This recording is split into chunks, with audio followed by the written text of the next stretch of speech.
Hello po everyone, ayan magandang hapon po sa ating lahat. For today's video po ay ituturo po ni Kuyang Alex kung paano po magtanim ng cuttings na malaki. Ayan, yung giant na sanga po. Ito po yun guys. Ayan, ito po ay na-rescue lang po natin dahil itinapon na po ito mula po sa malaking puno po ng bougainvillea.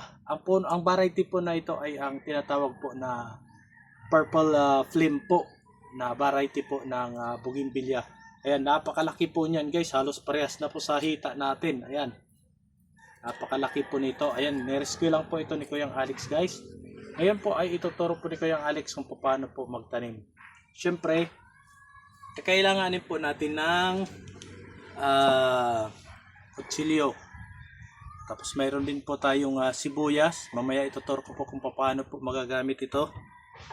Siyempre meron po tayong towel, or tela, mga t-shirt na hindi na po ginagamit. Mamaya papakita po ni Kuyang Alex paano po magagamit ang mga ito.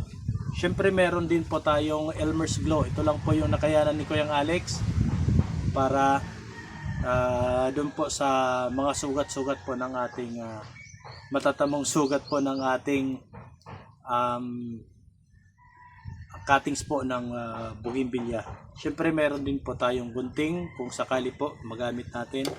Siyempre gumamit na rin po si Kuyang Alex ng lagari guys. Ayan po. Lagari po ang ating gagamitin dahil medyo malaki na po yung sanga na nakuha po natin. May trowel po tayo. Yan, ito po yung mga ginagamit ni Kuyang Alex para sa ating pagtatanim. Siyempre yung ating river sand. Ayan. Hindi na po mabuhat ni Kuyang Alex dahil mabigat po yan guys. Ayan, marami po ito. Siyempre, kailangan meron po kayong nakahandang paso guys. Ayan. So, ayan guys, dito po natin itatanim. Siyempre, meron din po tayong screen guys na plastic para po dito sa butas. Ayan. Ayan, para hindi po maubos yung ating ilalagay po na medyas or buhangin o river sand. Ayan, kailangan po natin gumamit ito. So mamaya makikita niyo po guys kung paano gagamitin to. So ayan, wag na po natin patagalin guys. Let's go at ayusin na po natin yung ating giant cuttings ng bougainvillea. Ayan. So naputol na po ito siguro guys, mga 4 na araw na po itong pinutol. Kaya susubukan po natin na mabuhay po ito. So ayan. Let's go guys.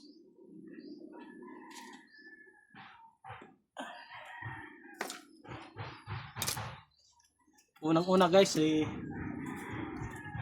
putulin po muna natin yung mga sobra-sobra. Pero ito okay na po ito kasi maghahanap po tayo rito ng sanga kung sakali. Ito putulin na lang po natin. So ito na po yung gamit ng ating tila po guys. Babalutin po natin ito guys para hindi po masira yung kanyang balat. Hindi po magasgas. Po. Dahil lalagariin po natin. Buwan niya lang po guys. Let's go.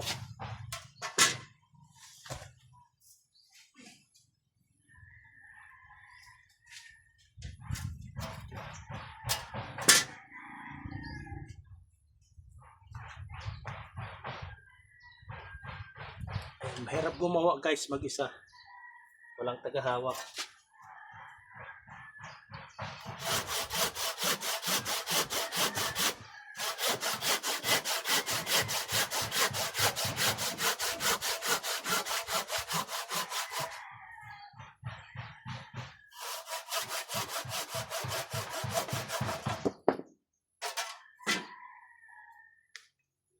So, ayan na po guys. Kita niyo po.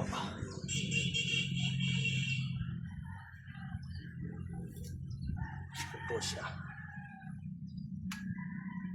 Siyempre, puputulan po natin guys. Yan dito.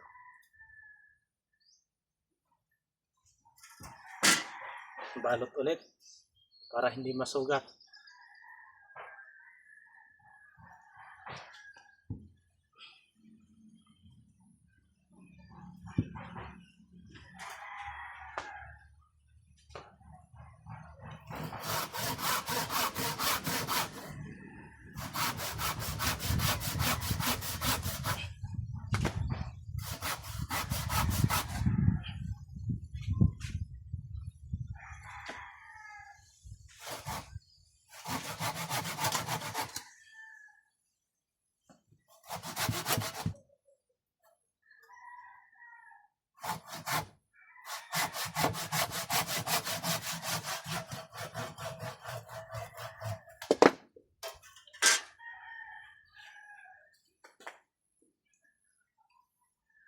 So ayan pong gamit ng tila guys, para hindi po masugat yung ating puno.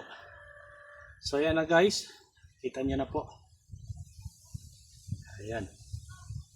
Aalisin pa po natin siguro ito. Pero baka may lumabas na bagong sanga rito, kaya ayan po. Ayan na lang po muna natin guys. So ayan po. Dito na, ito naman po ang ating gamit guys, yung Elmer's Glow. Ito po yung magsisilbing sealant po rito sa mga sugat po na natamo ng ating halaman. Lagyan lang po. May mabibili po kayo ng mga sealant guys. So ito lang po ang available ni Kuya Alex, kaya pwede na po yan. Lahat po ng mga nasugatan guys, lagyan po ninyo.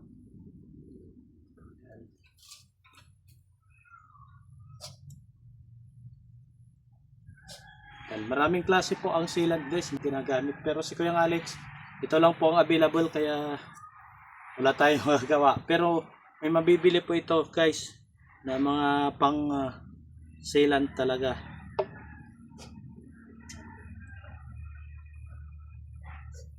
Ayan. Nilalagyan po ito guys ng sealant para hindi po madry yung ating sanga or cuttings po ng ating halaman.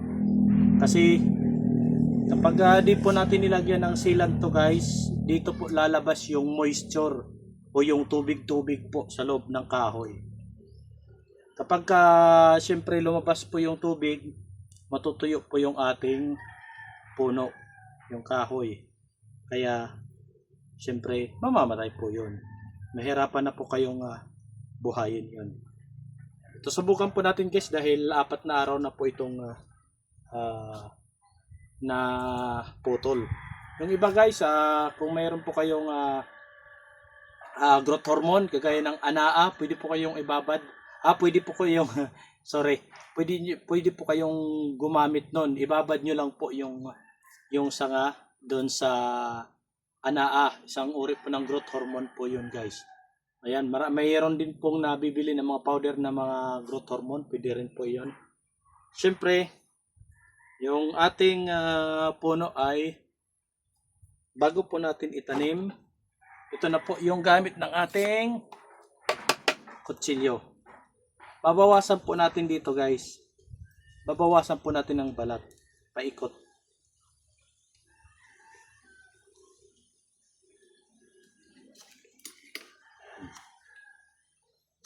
Bawasan po natin.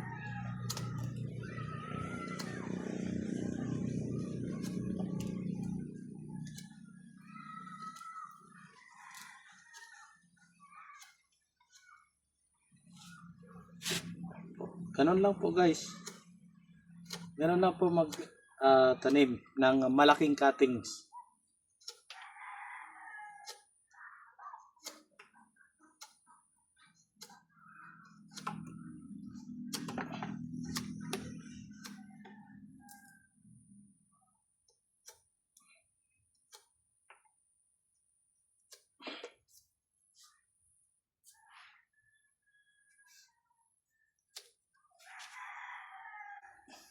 So ayan na po guys, nabalatan na po natin yung ilalim po ng ating cuttings. Ngayon po ay dito na po natin gagamitin yung ating sibuyas guys. Ayan, dahil wala po tayong growth hormone guys, pwede rin po kayong gumamit ng aloe vera po guys, kung mayroon po kayong aloe vera. Mas maganda rin po ito. Mas maganda rin po yun guys, dahil wala pong si Kuya Alex, aloe vera, ito po ang ating gagamitin. Ito po ang sibuyas. Ayan. Iwain lang po guys, tapos ipahid po rito. Ganun lang po guys. Dapat guys, yung cuttings nyo po ay ibabad nyo po ng 24 hours yun guys ha. Bago po lagyan ito, dapat ibinabad po muna natin ng 24 hours sa tubig. Ayan. Kung may anaa po kayo guys, mabibili nyo po yan sa Shopee guys, yung anaa. Ayan. Habang binababad nyo po, lalagyan nyo po yung tubig na pinagbababaran ng anaa. Yan, dahil wala po si Kuyang Alex, ito na lang pong ginamit yung sibuyas guys. Pwede rin po kayong gumamit ng aloe vera. Yan, tapos na po guys. So ngayon guys, sunod naman po natin ay ito na po yung ating gunting. At maggugupit po tayo ng ito naman po ang magsisilbing stopper po guys sa ating paso para hindi po maubos yung kanyang lupa o river sand na ating ilalagay dito sa ating paso. Ayan, dahil may butas po yan guys, ayun po, lalagyan po natin nito guys.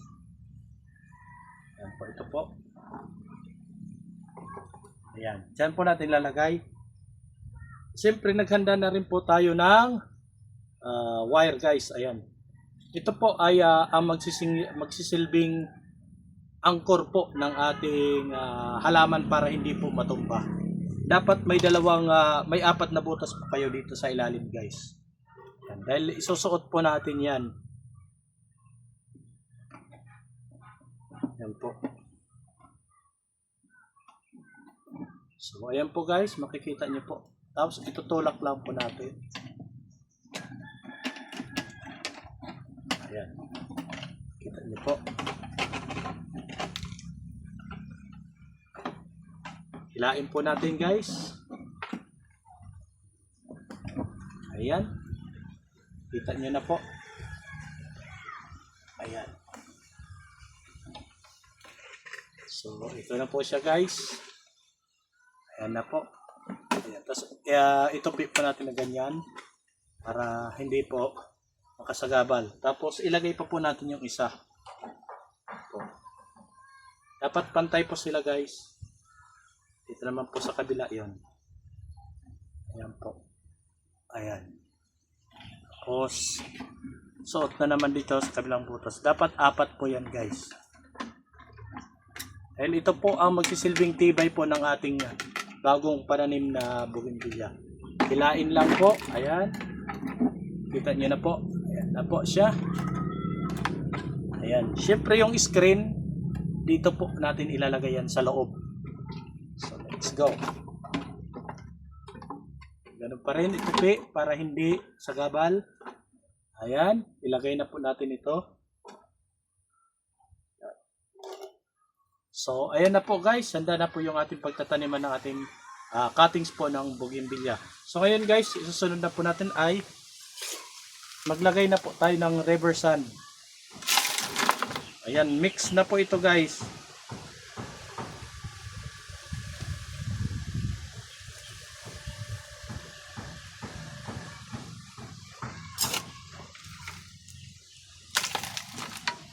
Ayan, may ano po ito guys. Yung river sand po natin. Bakit river sand po ang ginagamit natin? River sand po guys dahil hindi po siya magbabara yung ating mga pag magdidilig po tayo, diretso po yung kanyang tubig para maganda po ang drainage ng ating paso or pagtataniman po ng ating bougainvillea dahil hindi po masyadong sa tubig ang ating bougainvillea. Kasi kapag maraming stock po na tubig at hindi po bumababa guys, ayan, ang tendency po niyan ay posibleng mabulok po yung ating itatanim. Ayan, kaya river sand po ang ginagamit guys. Siyempre, mix na po ito guys ng ating may garden soil na po rin po yan at saka siyempre may kokopit po tayo. So ayan lang po guys at lalagyan na po natin ito.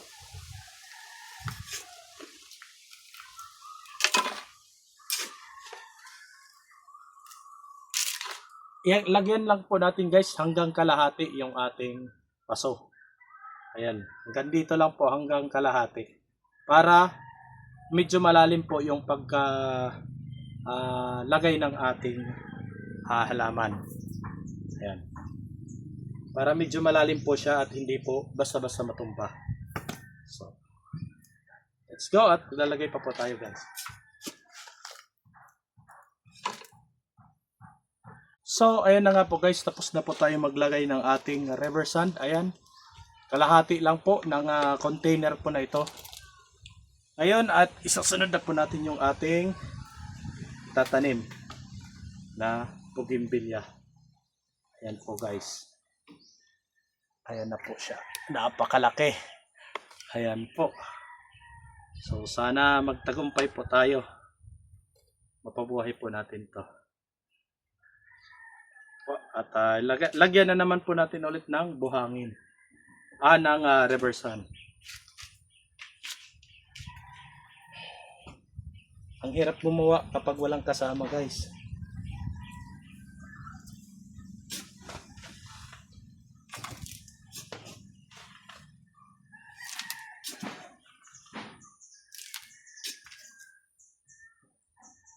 So, ayan na nga po guys, tapos na po tayo maglagay ng ating river sand. At kumuha po tayo ng stick para siksikin po yung ating inilagay po na river sand para wala pong air pocket.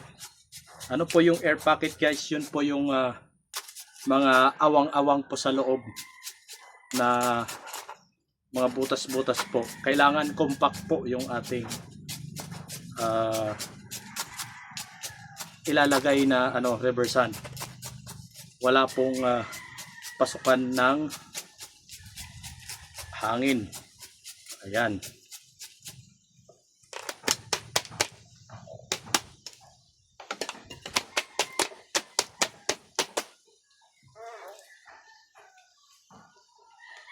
Ayan.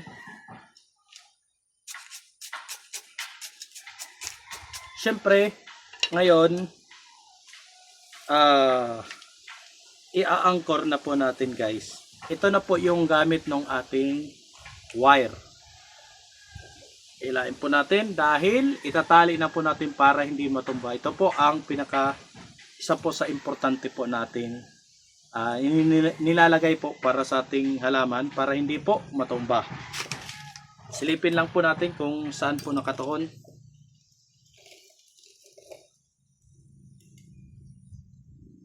Ayan. So, dahil ito po ang magkasama, yan makikita nyo po, ito po yung magkasama guys. Ayan, ito po. Dito sila papunta. Tapos ito naman, yung dalawa dito naman po sa akin. Paharap. So, ayan, dapat i-position po muna natin ng maayos bago natin itali. So, ayan. Nakuha na po natin yung saktong posisyon po ng ating halaman guys. Kaya itatali na po natin. Ayan. Para hindi po uuga-uga.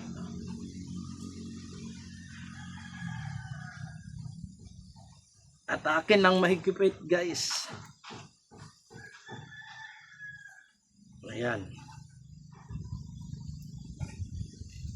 Tapos sa kabila rin. Ito. Sa kabila.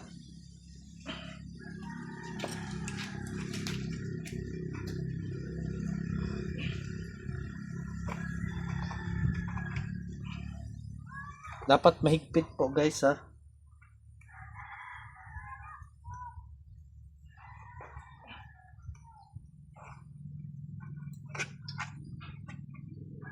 Putulan po natin para maayos po yung pagka-tali.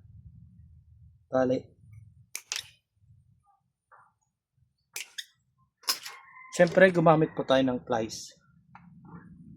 Po guys. Yan. Kita niyo po.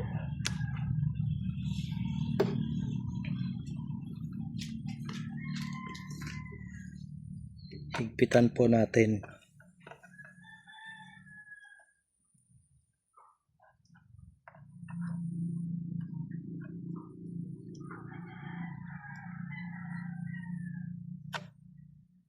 So, yan po guys. Ayan.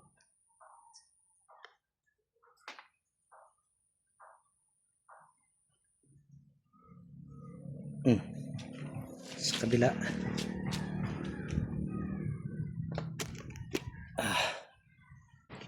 So ayan po guys. Makikita niyo po nahigpitan na po natin yung ating anchor. yung ating wire. Tapos ito po yung kabila. Ayan.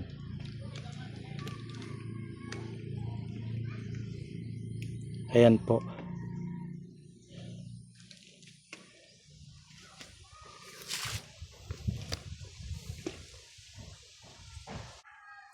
So ayan na po guys, tapos na po tayo.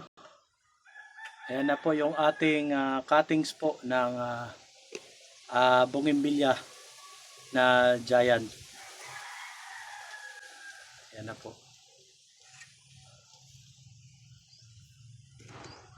Ayan po guys.